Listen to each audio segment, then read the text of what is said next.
ಈ ಚಂದ್ರಗ್ರಹಣದ ಪ್ರಯುಕ್ತ ವಿಶೇಷ ಪೂಜೆ ಪುನಸ್ಕಾರಗಳನ್ನು ಒಂದು ಕಡೆ ನಡೆಸುವಂಥದ್ದನ್ನು ನಾವು ಗಮನಿಸ್ತೀವಿ. ಹಾಗಾಗಿ ಈ ಸಿದ್ಧತೆಗಳು ಯಾವ ರೀತಿ ಕಂಡು ಬರ್ತಾ ಇದೆ, ಜೊತೆಗೆ ಏನು ಹೇಳ್ತಾರೆ ಈ ಗ್ರಹಣದ ಸಂದರ್ಭದಲ್ಲಿ ಯಾವ ರೀತಿಯ ಎಚ್ಚರಿಕೆ ಬೇಕಂತೆ ಅಂತ?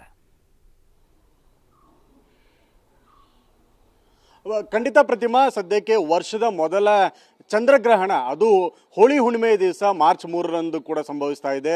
ಭಾರತಾದ್ಯಂತ, ಬೆಂಗಳೂರು ಸೇರಿದಂತೆ ಭಾರತಾದ್ಯಂತ ಕೂಡ ಕಾಣಿಸ್ಕೊಳ್ತಾ ಇದೆ. ಬೆಂಗಳೂರಲ್ಲಿ ಪಾರ್ಶ್ವ ಚಂದ್ರಗ್ರಹಣ ಕಾಣಿಸ್ಕೊಳ್ತಾ ಇದೆ. ವಿಶೇಷವಾಗಿ ಇದನ್ನು ಬ್ಲಡ್ ಮೂನ್ ಅಂತ ಕೂಡ ವಿಜ್ಞಾನಿಗಳು, ಸೈಂಟಿಸ್ಟ್ಗಳು ಕೂಡ ಕರಿತಾ ಇದ್ದಾರೆ. ಯಾಕೆಂದರೆ ಅವತ್ತಿನ ದಿನ ಚಂದ್ರಗ್ರಹಣದ ಸಮಯದಲ್ಲಿ ಚಂದ್ರ ತಾಮ್ರ ಲೇಪಿತ ಹಳದಿ ಮಿಶ್ರಿತವಾಗಿ ಬ್ಲಡ್ ಮೂನ್ ರೀತಿಯಲ್ಲಿ ಕಾಣಿಸ್ಕೊಳ್ಳುತ್ತೆ. ಹೀಗಾಗಿ ಈ ಬಾರಿಯ ಚಂದ್ರಗ್ರಹಣ ಸಾಕಷ್ಟು ವಿಶೇಷವಾಗಿರುವಂಥದ್ದು. ವರ್ಷದ ಮೊದಲ ಚಂದ್ರಗ್ರಹಣ ಹೋಳಿ ಹುಣ್ಣಿಮೆಯಿಂದ ಬಂದಿದೆ. ಹೀಗಾಗಿ ವರ್ಷದ ಮೊದಲ ಗ್ರಹಣ ಆಗಿರೋದ್ರಿಂದ ಜೊತೆಗೆ ಗ್ರಹಣದ ನಿಮಿತ್ತ ಸಾಕಷ್ಟು ಆಚರಣೆಗಳಾಗಿರ್ಬೋದು, ಸಂಪ್ರದಾಯಗಳಾಗಿರ್ಬೋದು, ವಿಶೇಷವಾಗಿ ರಾಜಧಾನಿಯ ದೇವಸ್ಥಾನಗಳಲ್ಲೂ ಕೂಡ ಅವತ್ತಿನ ಸಮಯದ ಬದಲಾವಣೆಗಳಿರುತ್ತೆ. ಸದ್ಯಕ್ಕೆ ನಾನು ನಿಮ್ಗೆ ತೋರಿಸ್ತಾ ಇದ್ದೀನಿ ಗವಿಪುರದಲ್ಲಿರುವಂತಹ ಗವಿಗಂಗಾಧರೇಶ್ವರ ದೇವಸ್ಥಾನ. ಸಾಕಷ್ಟು, ಅದರಲ್ಲೂ ಪ್ರಮುಖವಾಗಿ ಶಿವನ ಕಿರೀಟಧಾರಿ ಚಂದ್ರ. ಹೀಗಾಗಿ ಶಿವನ ದೇವಸ್ಥಾನಗಳಲ್ಲಿ ಅವತ್ತು ಸರ್ವೇ ಸಾಮಾನ್ಯವಾಗಿ ವಿಶೇಷವಾದಂತಹ ಪೂಜಾ ಕೈಂಕರ್ಯಗಳಿರುತ್ತೆ. ದೇವಸ್ಥಾನವನ್ನು ಗ್ರಹಣ ದಿನ ಬಂದ್ ಮಾಡ್ತಾರೆ. ಪ್ರಮುಖವಾಗಿ ಗ್ರಹಣದ ಮೋಕ್ಷದ ಬಳಿಕ ಶಿವನಿಗೆ ವಿಶೇಷವಾದಂತಹ ಕ್ಷೀರಾಭಿಷೇಕ, ಪಂಚಾಮೃತಾಭಿಷೇಕ, ಮಹಾಮಂಗಳಾರತಿ, ವಿಶೇಷವಾದಂಥ ಸೇವೆಗಳನ್ನು ಕೂಡ ಸಲ್ಲಿಸ್ತಾರೆ. ಯಾಕೆಂದರೆ ಶಿವನಿಗೆ ವಿಶೇಷವಾಗಿ ಚಂದ್ರ ಅಷ್ಟು ಪ್ರಿಯ. ಹೀಗಾಗಿ ಚಂದ್ರಗ್ರಹಣದ ಬಳಿಕ, ಗ್ರಹಣಕ್ಕೂ ಮೊದಲು ವಿಶೇಷವಾದಂಥ ಮಹಾಮಂಗಳಾರತಿ ಬಳಿಕ ದೇವಸ್ಥಾನವನ್ನು ಬಂದ್ ಮಾಡಲಾಗುತ್ತೆ. ಇನ್ನು ಅವತ್ತು ಗವಿಗಂಗಾಧರೇಶ್ವರ ದೇವಸ್ಥಾನದಲ್ಲಿ ಏನು ವಿಶೇಷ ಪೂಜೆಗಳಿದೆ, ಜೊತೆಗೆ ದೇವಸ್ಥಾನ ಯಾವ ರೀತಿ ಸಮಯದಲ್ಲಿ ಬಂದ್ ಮಾಡಲಾಗುತ್ತೆ, ಯಾವಾಗ ಓಪನ್ ಆಗುತ್ತೆ, ಎಲ್ಲ ವಿಚಾರಕ್ಕೆ ಮಾತಾಡೋದಕ್ಕೆ ನಮ್ಮ ಜೊತೆಗೆ ಕಿರಿಯ ದೀಕ್ಷಿತರಾಗಿರುವಂತಹ ದಕ್ಷಿಣಾಮೂರ್ತಿ ದೀಕ್ಷಿತರಿದ್ದಾರೆ. ಮಾತಾಡಿಸ್ತೀನಿ, ಕೇಳ್ತೀನಿ ಅವ್ರನ್ನ. ದೀಕ್ಷಿತರೆ, ಅವತ್ತು ವಿಶೇಷವಾಗಿ ಗ್ರಹಣದ ದಿವಸ ಏನೇನು ದೇವಸ್ಥಾನದಲ್ಲಿ ಪೂಜಾ ಕೈಂಕರ್ಯಗಳು ನಡೆಯುತ್ತೆ ಮತ್ತು ಸಮಯದ ಬದಲಾವಣೆ ಹೇಗಿರುತ್ತೆ? ವಾಗರ್ಥಾವಿವ ಸಂಪೃಕ್ತೋ ವಾಗರ್ಥ ಪ್ರತಿಪತ್ತಯೇ ಜಗತಃ ಪಿತರೋ ವಂದೇ ಪಾರ್ವತಿ ಪರಮೇಶ್ವರು. ಎಲ್ಲರಿಗೂ ನಮಸ್ತೆ. ಹಾಗೂ ಅವತ್ತಿನ ದಿನ ಬಂದು ಈ ವಿಶೇಷ ದಿನ ಏನಂದರೆ ಮಂಗಳವಾರ ಬಂದು ಚಂದ್ರಗ್ರಹಣ ಬಂದು ಪೌರ್ಣಮಿಯಲ್ಲಿ ಬಿದ್ದಿದೆ. ಪೌರ್ಣಮಿ ಒಂದು ಅತಿ ವಿಶೇಷ. ಯಾಕೆಂದರೆ ಈ ಅಮಾವಾಸ್ಯೆ ಪುಣ್ಯಕಾಲ, ಪೌರ್ಣಮಿ ಪುಣ್ಯಕಾಲದಲ್ಲಿ ದೇವರ ಸಂಚಾರಗಳು ತುಂಬ ಜಾಸ್ತಿ ಇರುತ್ತೆ. ಈ ಅಮಾವಾಸ್ಯೆ ಕಾಲ, ಪೌರ್ಣಮಿ ಕಾಲದಲ್ಲಿ.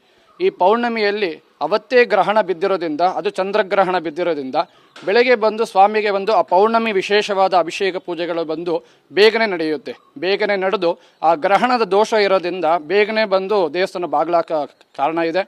ಪ್ರಧಾನ ಅರ್ಚಕರ ಆದೇಶದಿಂದ ಪ್ರಾತರಾಂತವೇ ಬಂದು ಬೆಳಗ್ಗೆನೇ ವಿಶೇಷವಾದ ಪೂಜೆಗಳನ್ನು ಮುಗಿಸಿ, ಅದು ಪೌರ್ಣಮಿ ಪೂಜೆಯನ್ನು ವಿಶೇಷವಾಗಿ ಈಶ್ವರನಿಗೆ ನಡೆಸಿ, ನಂತರ ಬೇಗನೆ ಬಂದು 9 ಗಂಟೆ ಕಾಲದಲ್ಲೇ ಬಂದು ದೇವಸ್ಥಾನವನ್ನು ಬಾಗಿಲಾಕಬೇಕು ಅಂತ ಸೂಚನೆ ಬಂದಿದೆ. ಇದು ಯಾವಾಗ ಓಪನ್ ಆಗುತ್ತೆ? ಸಂಜೆ ಬಳಿಕ. ತಿರ್ಗಾ ಸಂಧ್ಯೆಯ ಕಾಲ ಬಂದು 4 ಗಂಟೆಯಿಂದ 7 ಗಂಟೆ ಬಂದು ಆ ಗ್ರಹಣ ದೋಷ ಇರೋದ್ರಿಂದ ನಂತರ ಬಂದು ಸ್ವಾಮಿಗೆ ಬಂದು ವಿಘ್ನೇಶ್ವರ ಪೂಜೆ, ಪುಣ್ಯಾಹವಾಚನ ಮಾಡಿ ದೇವಾಲಯಗಳನ್ನು ಸಮಸ್ತ ಕಾರ್ಯ ಆಗಲಿ, ಜಾಗವನ್ನು ಆಗಿ ಹಾಗೂ ದೇವದ ಬಿಂಬಗಳನ್ನೆಲ್ಲ ಪುಣ್ಯಾಹವಾಚನ ಮಾಡಿ ಶುದ್ಧಿ ಮಾಡಿ ನಂತರ ವಿಶೇಷ ಅಭಿಷೇಕಗಳನ್ನು ಮಾಡಿ ನಂತರ ಬಂದು ಒಂದು 7 ಗಂಟೆ ಕಾಲ ಮೇಲೆ ದೇವಸ್ಥಾನ ಓಪನ್ ಆಗುತ್ತೆ. Thank you ದೀಕ್ಷಿತರೆ.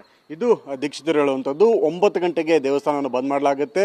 ಅದಾದ ಬಳಿಕ, ಗ್ರಹಣ ಮೋಕ್ಷದ ಬಳಿಕ ಸಂಜೆ 7 ಗಂಟೆಗೆ ದೇವಸ್ಥಾನವನ್ನು ಓಪನ್ ಮಾಡಿ ಭಕ್ತಾದಿಗಳ ದರ್ಶನಕ್ಕೆ ಅವಕಾಶ ಮಾಡಿಕೊಡಲಾಗುತ್ತೆ ಅನ್ನೋ ಮಾಹಿತಿಯನ್ನು ಕೂಡ ಟಿವಿ ಜೊತೆ ಹಂಚ್ಕೊಳ್ತಾ ಇದ್ದಾರೆ ಪ್ರತಿಮಾ. ಎಸ್ ವಿನಯ್, ಹಾಗೆ ಸಂಪರ್ಕದಲ್ಲಿರಿ. ಇನ್ನು ಮೈಸೂರಿನ ಚಿತ್ರಣ ಪಡೆಯೋಣ. ರಾಮ, ಮೈಸೂರಿನಲ್ಲಿ ಯಾವ ರೀತಿ ಸಿದ್ಧತೆಗಳು ಕಂಡು ಬರ್ತಾ ಇದೆ ಅಂತ? ಪ್ರತಿಮಾ, ವರ್ಷದ ಮೊದಲ ಚಂದ್ರಗ್ರಹಣ ಏನು ಖಗೋಳದ ಕೌತುಕವನ್ನು ಕಣ್ತುಂಬಿಕೊಳ್ಳಿಕ್ಕೆ ಕೋಟ್ಯಾಂತರ ಜನರು ಕಾತುರದಿಂದ ಕಾಯ್ತಾ ಇದ್ದಾರೆ. ಮತ್ತೊಂದು ಕಡೆ ದೇವಸ್ಥಾನಗಳಲ್ಲಿ ವಿಶೇಷವಾದಂಥ ಪೂಜಾ ಕೈಂಕರ್ಯಗಳನ್ನು ನೆರವೇರಿಸಲಾಗ್ತಾ ಇದೆ. ನಾನೀಗ ಮೈಸೂರಿನ ದೇವರಾಜ ಮೂಲದ ಅಮೃತೇಶ್ವರ ದೇಗುಲದಲ್ಲಿದ್ದೇನೆ. ಶಿವನಿಗೆ ಪ್ರಿಯವಾದಂತಹ ಈ ಒಂದು ಚಂದ್ರಗ್ರಹಣದಲ್ಲಿ ಆತನಿಗೆ ವಿಶೇಷವಾದಂಥ ಅಭಿಷೇಕ ಮಾಡುವಂಥ ಕೆಲಸವನ್ನು ಈ ದೇವಸ್ಥಾನದಲ್ಲೂ ಸಹ ಮಾಡಲಾಗ್ತಾ ಇದೆ. ವಿಶೇಷ ಅಂದರೆ ದೇವಸ್ಥಾನವನ್ನು ಬಂದ್ ಮಾಡೋದಿಲ್ಲ, ಭಕ್ತರಿಗೆ ಆ ಒಂದು ದರ್ಶನದ ಅವಕಾಶ ಇರುತ್ತೆ.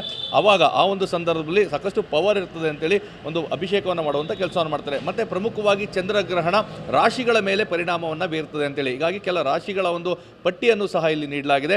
ಅಂದರೆ ಆ ರಾಶಿಯವರು ಶಾಂತಿಯನ್ನು ಮಾಡಿಸ್ಬೇಕು. ಅದರಲ್ಲಿ ಒಂದು ಶಾಂತಿ ಮಾಡಿಸ್ಬೇಕಾದಂಥ ರಾಶಿಗಳಿಗೆ ಸಿಂಹ, ವೃಷಭ, ಕನ್ಯಾ, ಮಕರ, ಹೀಗೆ ಮತ್ತು ಮಧ್ಯಮ ರಾಶಿಗಳು ಧನು, ಕುಂಭ, ಮೇಷ, ಕಟಕ. ಅದೇ ರೀತಿಯಾಗಿ ಆ ಒಂದು ಚಂದ್ರಗ್ರಹಣದ ಉತ್ತಮ ಪರಿಣಾಮವನ್ನು ಬೀರುವಂತಹ ರಾಶಿಗಳೇನಾಗಿರ್ತವೆ ಆ ಉತ್ತಮ ರಾಶಿಗಳು ಅಂತ ಪಟ್ಟಿ ಮಾಡಿ ತುಲಾ, ವೃಶ್ಚಿಕ, ಮೀನ, ಮಿಥುನ ಈ ರಾಶಿಯವರ ಹೊತ್ತು ಪೂಜೆಯನ್ನು ಮಾಡಿಸಬೇಕು ಅಂತೇಳಿ ಗ್ರಹಣ ಸಮಯವನ್ನು 6:33ರಿಂದ ಅಂದರೆ ಆ ಒಂದು ಗ್ರಹಣ ಇಡುವಂಥದ್ದು ಮತ್ತು ಮೋಕ್ಷದ ಕಾಲದವರೆಗೂ ಸಹ ಅಭಿಷೇಕವನ್ನು ನೆರವೇರಿಸಲಾಗ್ತದೆ.